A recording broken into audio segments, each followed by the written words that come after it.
Muy buenas a todos, ¿cómo estáis? Sigo aquí en Túnez, dentro de poco me voy a España de vuelta. Estoy aquí hoy acompañado por Linsesito, que no se me ha olvidado. Linsesito lleva conmigo estos 4 meses de viaje que llevo por el mundo y hoy quería hablar de la lengua mogol.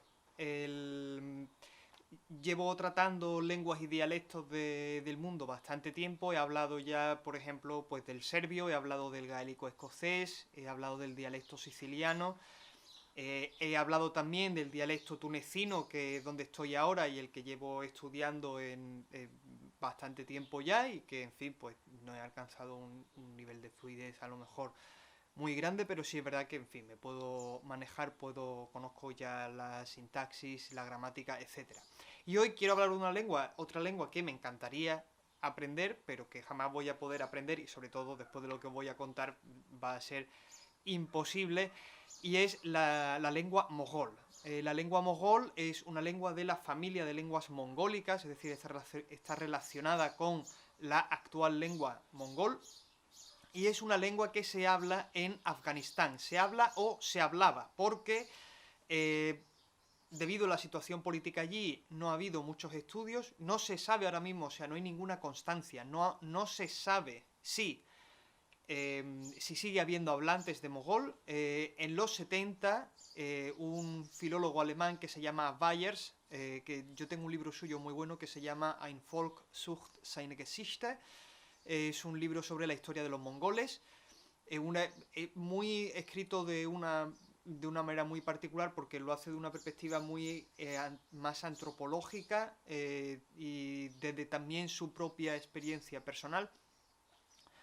Y en fin, es un libro muy bueno, y con esto quiero decir que es un señor que, en fin, que conocía bien la cultura, conocía bien la historia de los mongoles y que estaba personalmente interesado en el tema, razón por la cual se aventuró a ir a Afganistán a encontrar a estos hablantes de mogol. Esta lengua, por tanto, desciende directamente de lo que sería el mongol medieval. Los mongoles se extienden durante el siglo XIII y el siglo XIV, se extienden por prácticamente toda Asia y dejan destacamentos en diferentes zonas. Algunos de estos destacamentos acaban convirtiéndose en reductos de su propia lengua. Uno de ellos es precisamente este sitio en Afganistán, en la provincia de Herat, que es donde se hablaba el mogol.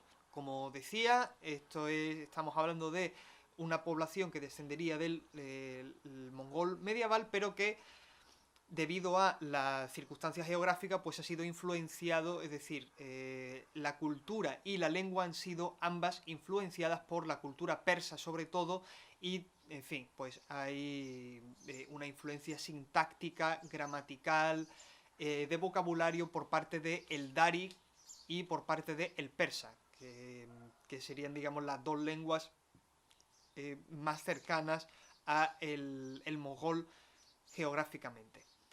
Yo creo que es precisamente esta característica suya, es decir, que sea una lengua de origen mongólico que ha sido a su vez influenciada por toda esta fuerte masa de lenguas pérsicas, indoeuropeas, la hacen, yo creo que, una combinación bastante bonita, lo cual hace todavía más dramático el hecho de que se haya perdido. Bayers, cuando hacía los estudios en los 70, cuenta que hay aproximadamente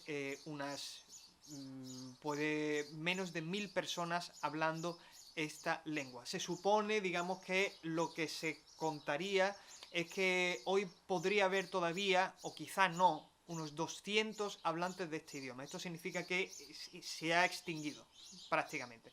Byers, cuando viaja a la zona, descubre que las personas que hablan el idioma lo hablan, la mayoría de ellas, pues de una manera pasiva, la mayoría de ellas no hablando el idioma cotidianamente, y además que todas eran mayores, es decir, todas tenían más de 40 años. A Bayers, desde luego, no recordaba. O sea, si tenemos que confiar en el registro que deja Bayers, posiblemente hoy día esas personas pues serán demasiado mayores, teniendo en cuenta que él hizo los estudios en los 70. Esas personas o estarán muertas o son muy mayores. No se sabe si estas personas han dejado el idioma, lo han transmitido a sus hijos, y queda muy poco registro. Bayers hizo un estudio más o menos profundo de la lengua, tenemos textos traducidos, es decir, no es un idioma digamos, los hablantes puede que no continúen, pero sí que por lo menos tenemos un registro escrito del idioma, y entonces pues podemos leer textos en mogol. Dejaré algunos enlaces en la descripción del vídeo, por si alguien está interesado en leerlo. En la página de Wikipedia de la lengua mogol aparecen un par de poemas que están traducidos al inglés, y después en los textos de Bayers creo que las traducciones están al alemán, que era su lengua nativa, y en fin, yo creo que merece la pena. Esto, o sea, esta discusión sobre la lengua mogol creo que nos trae de vuelta a un problema anterior, que es el problema de las lenguas, los dialectos y el Estado. ¿Por qué? Pues vamos a hacer un repaso de cómo están las lenguas mongólicas. ¿Qué son las lenguas mongólicas? Las lenguas mongólicas son una familia de lenguas propias. Se ha intentado conectarlas con las lenguas túrgicas. Había una gran hipótesis, que era la hipótesis altaica, que se supone que englobaba las lenguas mongólicas, las lenguas túrgicas y otros grupos, como por ejemplo las lenguas manchúes o tunguses.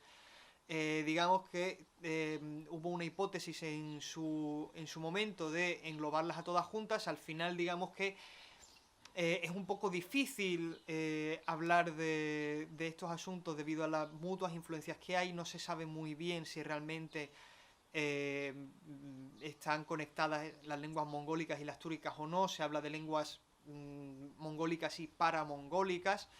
Es decir, que son muy parecidas, que van como, digamos, paralelas, pero que no se puede demostrar que realmente pertenezcan a un tronco común. En fin, yo por tanto voy a hablar de las lenguas mongólicas de manera aislada, como si fuesen ellas mismas una única familia, sin su conexión altaica con el mongol o con las lenguas manchúes o con el japonés y el coreánico, como hacía la hipótesis altaica.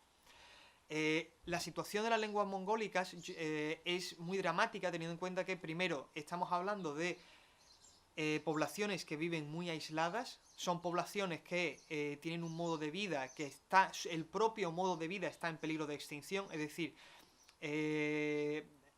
esto es una cosa que decía Wittgenstein, ¿no? Un lenguaje no es solamente el lenguaje, un lenguaje es toda una forma de vida, es toda una comprensión del mundo, y muchas veces esta comprensión del mundo y esta comprensión de la forma de vida depende, o sea, ambas son dependientes la una de la otra. Si una se acaba, otra también. Y entonces, precisamente el hecho de que la forma de vida en la estepa, la forma de vida en Siberia, la forma de vida en todas estas zonas geográficas esté cambiando tan dramáticamente, está haciendo que estas lenguas también se estén extinguiendo. Es un poco difícil no preocuparse al ver las circunstancias en las que están las lenguas mongólicas. La única lengua mongólica que, digamos, está floreciendo, por decirlo así, es el mongol, lo que sería el mongol estándar hablado en Mongolia, lengua oficial del estado mongol.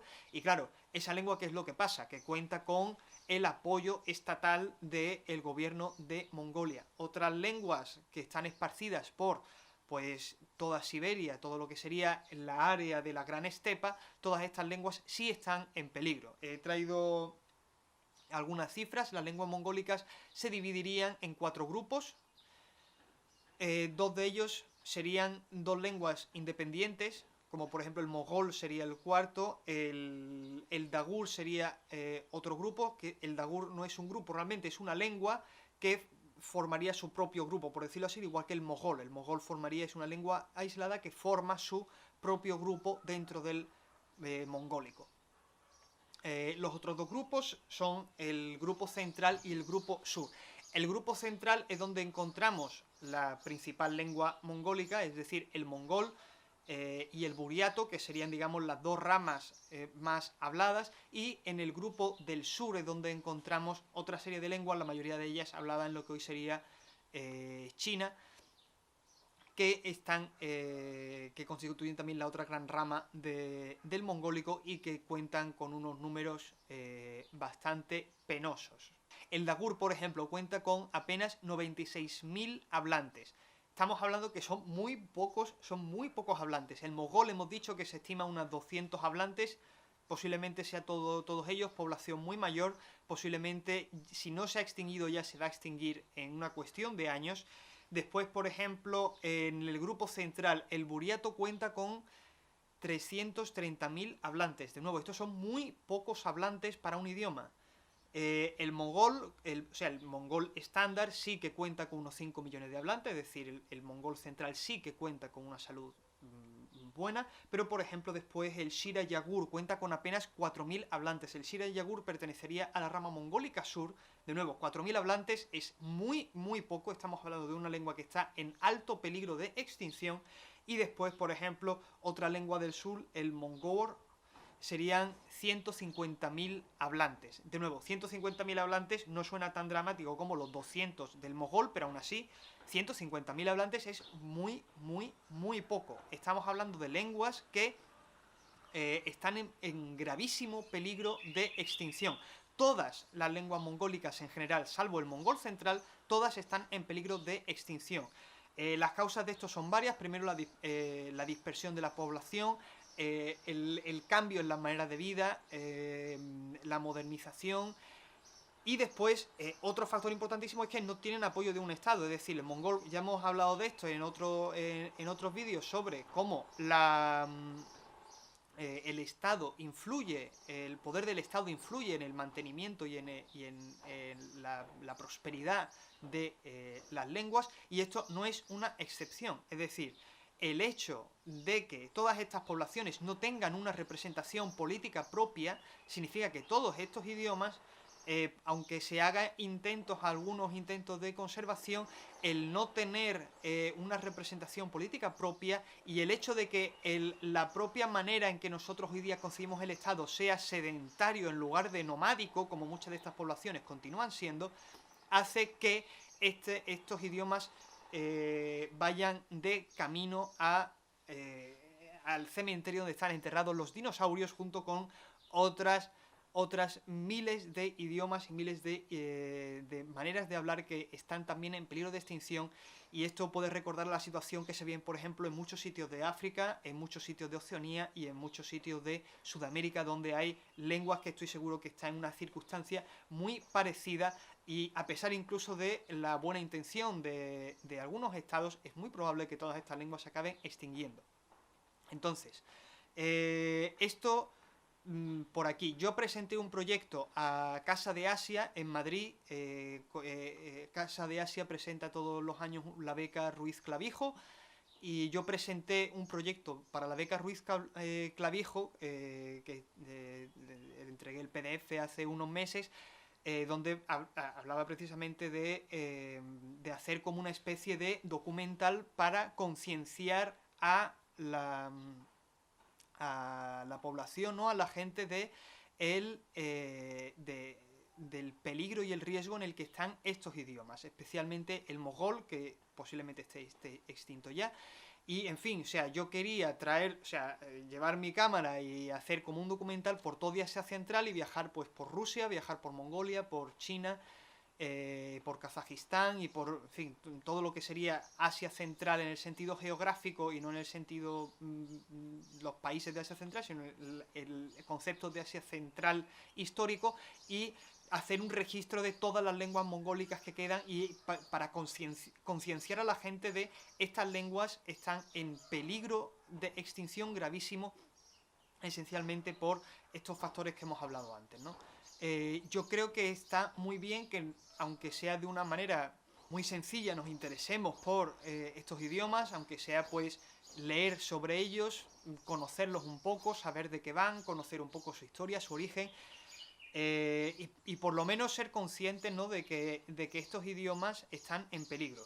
si alguno es muy friki, alguno podría hacer el esfuerzo incluso de poder aprender uno de estos idiomas y tratar de estar incluso en contacto con esta gente, porque eso puede renovar precisamente estos idiomas. El que nosotros todos, por ejemplo, nos interesemos en aprender inglés o en aprender español o aprender alemán es una parte gigantesca de el que estos idiomas continúen con vida. Es decir, no es solamente que el inglés no solamente vive porque hay una gran cantidad de población que vive y transmite el inglés, vive también y se hacen manuales y se escribe sobre ello porque hay una cantidad gigantesca de personas que quieren aprender inglés. Y esto mismo puede pasar con otros idiomas, es decir, el interés por ciertos idiomas puede crecer, puede volverse, puede revertirse, por decirlo así, si nosotros todos hacemos el esfuerzo de preguntar por estos idiomas, interesarnos por estos idiomas. El hecho de simplemente googlear el nombre de estos idiomas ya hace que se detecte interés en estos idiomas, y yo creo que, en fin, que es importantísimo que luchemos y que peleemos por mantener estos idiomas. Aunque sea el mero interés, merece la pena. Y si ya se quiere pasar al estadio superior, en fin, pues aprender uno de estos idiomas, ¿no? Aprender, pues, yo qué sé, pues intentar buscar, por ejemplo, buriato, intentar buscar, aunque sea el mongol estándar, que es el más saludable de todos, pero por lo menos el mongol estándar puede servir de puerta a hablar, pues, otros de estos dialectos, ¿no? Y, en fin, hay que también, o sea, nosotros, los hispanohablantes, pues tendremos muy poco poder sobre lo que quiere hacer el gobierno chino o el gobierno ruso o el gobierno kazajo para salvar las lenguas autóctonas de esa zona, también porque, como hemos dicho, son poblaciones nómadas que están acostumbradas a vivir por la estepa también en libertad, y es muy difícil que se pueda hacer algo para salvarlas que no sea mostrar interés, viajar a esas zonas e intentar aprenderlas, intentar aprender estos idiomas. En fin, me despido aquí con Lincesito. Muchísimas gracias por ver el vídeo. Espero que os haya interesado. Espero, o sea, no que os haya interesado tanto el vídeo como que os haya interesado la lengua mogol y que os intereséis por este grandísimo problema de conservar estas lenguas y ayudarlas por lo menos a permanecer. No ya aunque sea florecer, sino por lo menos que continúen como están, que ya es bastante. Así que nada, si queréis saber más cosas de estas, pues podéis suscribiros al canal. Este tema de las lenguas y los dialectos del mundo es una cosa que me apasiona, especialmente en la región de, digamos, Euroasia, y lenguas así, digamos, donde yo más estoy especializado, porque yo vengo de estudiar estas cosas. Entonces, pues precisamente por eso, pues conozco cosas como el mongol o conozco cosas como el dialecto tunecino, etcétera. No estoy acostumbrado a la región mediterránea, Europa, Asia Central, digamos, la región donde yo estoy especializado académicamente, y es por ello que tengo más conocimiento de estas cosas, ¿no? Así que, en fin, que si os interesa esto, pues suscribiros al canal, y muchísimas gracias de nuevo por ver el vídeo. Nos vemos en el próximo vídeo con Lincesito y su nuevo amigo, que no lo he presentado todavía.